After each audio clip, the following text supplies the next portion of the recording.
Bonjour la communauté, j'espère que vous allez bien. Je tourne cette vidéo, on est le 12 avril, c'est le jour de mon anniversaire. Et oui, je tourne une vidéo le jour de mon anniversaire, il n'y a pas de jour spécifique pour tourner des vidéos ou ne pas tourner des vidéos. J'espère que vous allez bien en tout cas. J'ai un petit morceau de pomme, j'avais un petit morceau de pomme sur la bouche parce que je viens de manger une pomme, enfin bref, vous allez tout savoir. Oui, je viens de manger une pomme, c'est parce que ça se voit, donc je l'enlève. C'est pas très discret. Je suis pas discrète, je suis pas quelqu'un de discrète en général. Voilà, ça dépend des moments.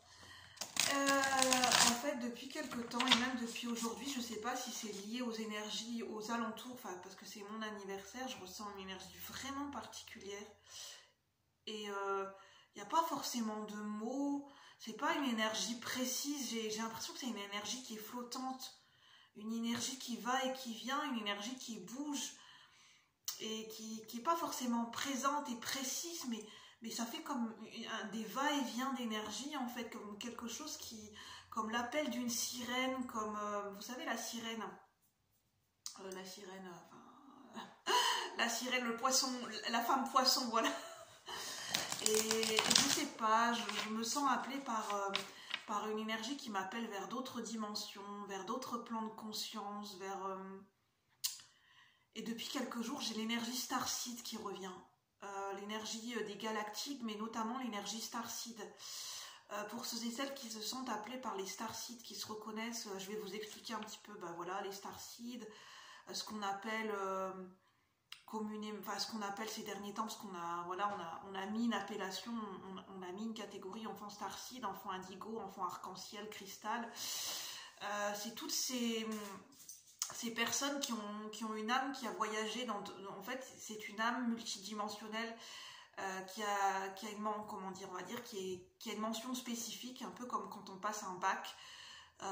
En fait, c'est un tampon mention spécifique pour dire ce sont des gens qui ont une âme, qui ont déjà voyagé et visité, et ce sont des gens qui se sont incarnés dans d'autres dimensions stellaires, galactiques, sur d'autres constellations et dans d'autres dimensions, dans d'autres plans de conscience autres que la Terre dans l'univers.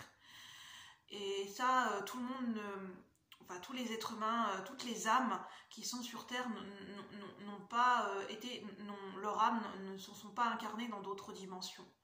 C'est pas, voilà, ce sont des âmes, c'est pas la même chose pour toutes les âmes, voilà.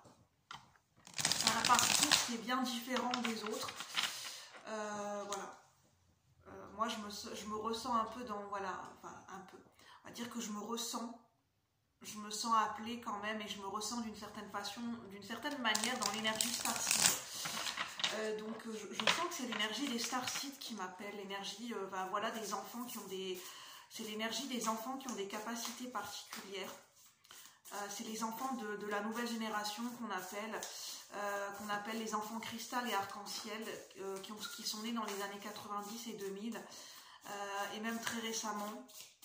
Ce sont des enfants très sensibles, très spirituels, qui ont un éveil de conscience qui est déjà présent, qui est déjà développé dès la naissance, qui ont déjà une grande sagesse, parce que la plupart des enfants qui sont arc-en-ciel et cristal, nés dans les années 90-2000, sont des enfants qui ont déjà une grande sagesse, qui ont déjà connu plusieurs éveils spirituels dans d'autres vies, dans d'autres incarnations, si vous croyez aux vies antérieures, aux vies parallèles, et qui, en fait, ce sont des vieilles âmes, ce sont déjà des enfants, leur âme est déjà vieille. En fait, ce sont des vieilles âmes incarnées dans des jeunes corps d'enfants. Mais ce sont des vieilles âmes, des âmes qui ont du vécu, qui en ont vu voilà, un paquet, qui ont déjà une grande sagesse.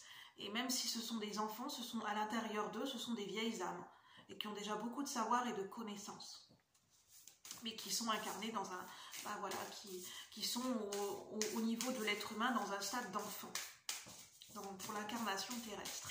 Alors je vais voir ce qu'on veut nous dire avec l'énergie des Starseed.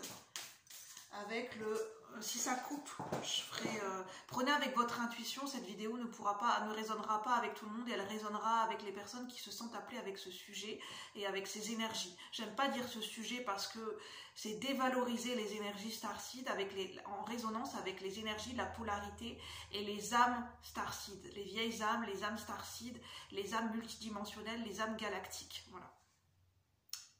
Avec le tarot d'Alice au Pays des Merveilles, le Disney. Qui est un tarot de Marseille revisité. Je le connais pas encore très bien ce tarot, je l'ai reçu il n'y a pas longtemps, donc je vais voir ce que ça va nous dire. Je vais certainement me laisser guider. Enfin, je vais me laisser guider, on va voir comment j'ai envie d'interpréter les cartes à cet instant. C'est un jeu que je viens de purifier aujourd'hui à la sauge blanche, donc il est déjà bien purifié. Qu'est-ce qu'on veut nous dire avec l'énergie des starseed? Pour ceux et celles qui regardent la vidéo, pour le collectif de la chaîne, pour le plus grand nombre, pour ceux et celles qui rentrent en résonance avec l'énergie des starseed. J'ai déjà une première carte. On est en train de me dire de les prendre tous. Bon, elles sont un peu attachées, mais je vais vous les montrer. Celle-là doit rester à l'envers apparemment, et celle-ci aussi. Bon. Alors, que je vous montre les cartes et que je vous explique. En dos de deck, on a la force à l'envers. Il y a un message qui me venait... la force à l'envers, ça me parle de sortir du contrôle. C'est ce que je viens de vous expliquer, c'est de se laisser guider en fait. Pour moi, la force à l'envers, ça vient de me dire de se laisser guider. Et que les énergies starseed, c'est pas quelque chose qu'on commande.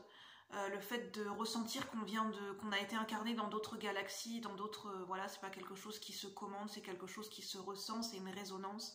C'est pas quelque chose qui s'analyse avec le mental. Alors on a le 2 de hérisson, qui est le 2 de denier dans le tarot traditionnel. Donc là c'est le 2 de hérisson. On a un hérisson qui regarde, on dirait une fenêtre qui s'ouvre, et on a un petit hérisson qui apparaît sur le côté droit, qui regarde un hérisson en bas qui est sur le côté gauche.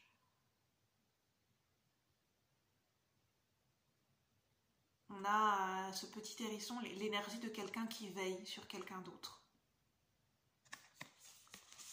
On a le 9 de fleurs, qui est le 9 de bâton. Une énergie qui revient souvent en ce moment, qui est déjà ressortie dans un autre tirage, sous une autre forme, avec un tarot différent. Le 9 de bâton. On a cette fleur magnifique qui est en train de pousser, voilà. On a vraiment cette fleur magnifique qui est en train de pousser, qui va bientôt déployer ses ailes, déployer toutes ses pétales. Cette fleur qui est sur le point de... On a l'impression qu'elle est sur le point de s'ouvrir. Qu'elle est en train de se déployer intérieurement pour se déployer à l'extérieur comme un papillon qui va déployer ses ailes. On a une fleur, il y a une pousse, il y a quelque chose qui a pris, c'est une fleur qui a grandi. Elle est quand même assez grande, hein, cette fleur. On a l'as de tasse de thé. Donc là, c'est l'as de coupe. Les coupes, c'est tout ce qui fait référence aux émotions, à l'affectif et au relationnel, au ressenti, à la sensibilité. Et là,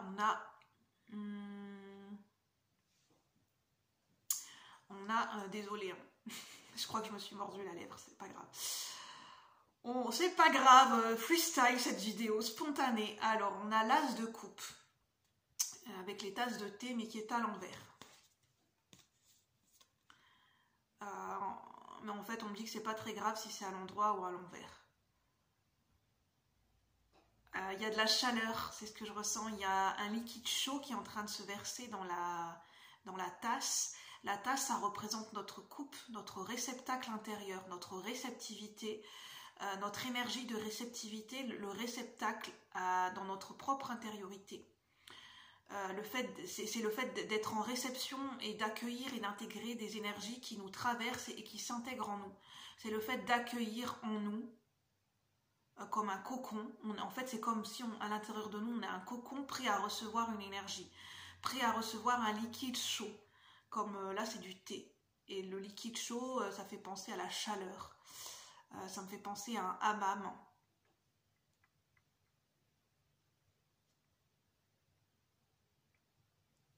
Ça me fait penser, oui, au sauna, mais un liquide chaud comme quelque chose de... Comme le fait de prendre un bain bouillant, un bain très très chaud. Et en fait, ça dégage des vapeurs. C'est une eau très très chaude et bouillante qui dégage des vapeurs.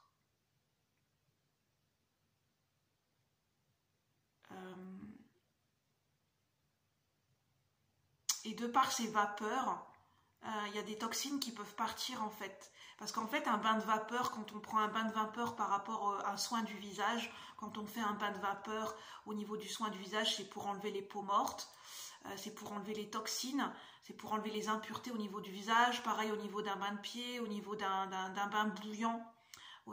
C'est pour enlever la chaleur, les bains de vapeur, ça permet d'enlever, de faire suer le corps pour enlever les toxines, pour enlever les impuretés, pour enlever l'excès de sébum, mais aussi certaines personnes pour sculpter le corps et pour éliminer, et pour maigrir pour certaines personnes, pour resculpter le corps.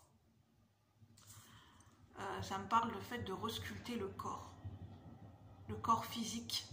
Notre corps physique est resculpté en ce moment, il est travaillé, il est remodelé, il est resculpté au niveau de ces bains de vapeur où on enlève toutes les toxines, les impuretés,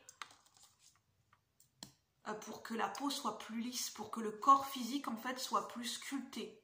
J'entends, c'est important, c'est pas d'un point de vue esthétique et de la beauté, d'un point de vue humain, c'est pas ça qu'on veut nous dire, hein, c'est d'un point de vue le corps sculpté dans le sens que le corps physique ait la bonne forme et la juste bonne forme appropriée pour chaque individu pour qu'il puisse recevoir l'énergie qu'il est en train de recevoir, les nouvelles énergies qui descendent sur Terre.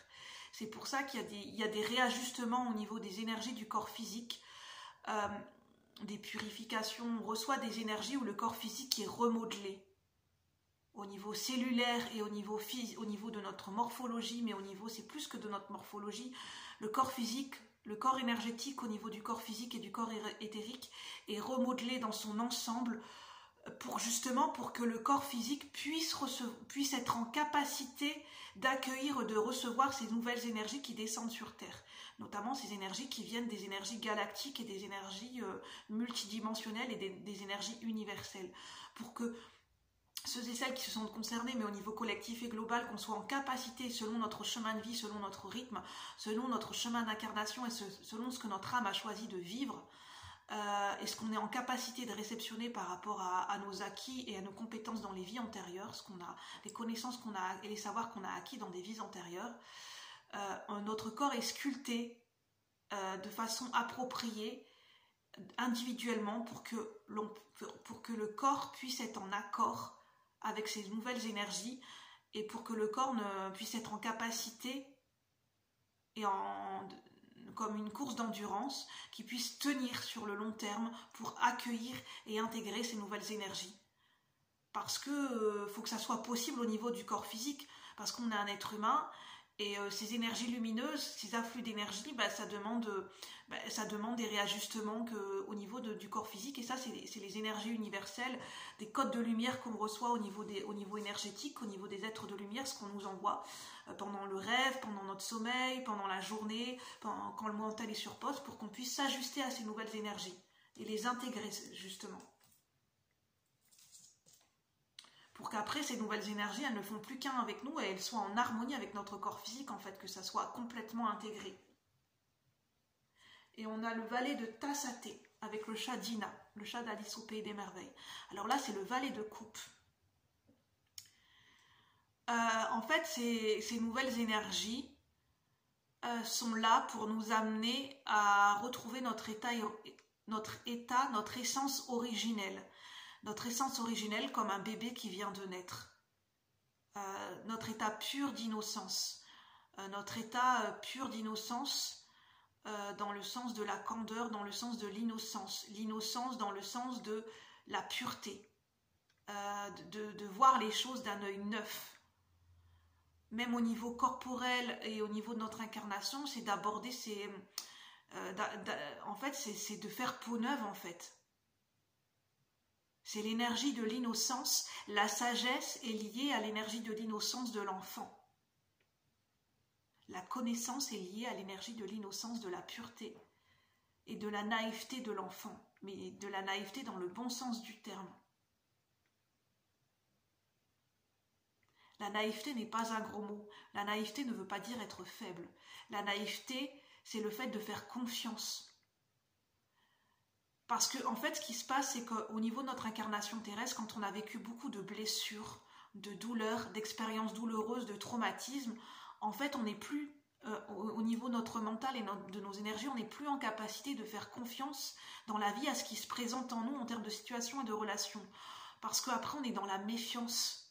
Parce qu'on a engrammé cette énergie et emmagasiné ces mémoires de traumatisme, de douleur dans cette vie-ci ou dans d'autres vies. Et de ce fait-là, on a du mal à retrouver cet état de pureté, d'innocence comme l'enfant qui vient de naître ou comme un enfant qui n'a jamais expérimenté certaines situations dans la vie, donc qui peut voir les choses d'un œil neuf, sans jugement, sans préjugés, sans appréhension, sans étiquette, mais de voir les choses telles qu'elles sont, dans l'instant présent et dans la pleine conscience de ses ressentis. Parce que quand on devient adulte, on perd la notion, on perd l'essence de nos capacités psychiques extrasensorielles, notre intuition, nos ressentis, notre instinct, notre sensibilité émotionnelle. Avec le temps, quand on devient adulte, on peut perdre tout ça. L'enfant, il est en pleine possession de ses capacités extrasensorielles et de sa sensibilité émotionnelle. Ce qui fait qu'il est en réception et en accueil par rapport aux énergies qui l'entourent. Chose que l'on peut perdre quand on devient adulte, au fur et à mesure des expériences et du fait qu'on peut avoir été conditionné par certaines choses, notamment la société, l'éducation, parce qu'il y a certaines choses au fur et à mesure où on a besoin de se déconditionner pour retrouver notre propre vérité, notre propre énergie. Et c'est ça que vient nous dire le valet de coupe.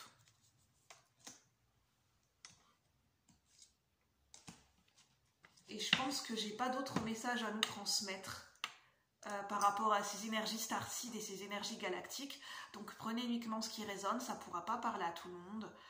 Mais en tout cas, c'était à titre informationnel et explicationnel par rapport à ce qui se passe aux énergies universelles et par rapport à certaines dimensions, certains plans de conscience. Voilà. Sur ce, moi je vous souhaite une bonne journée et je vous dis à bientôt. Bye bye. Et prenez selon vos croyances. À bientôt.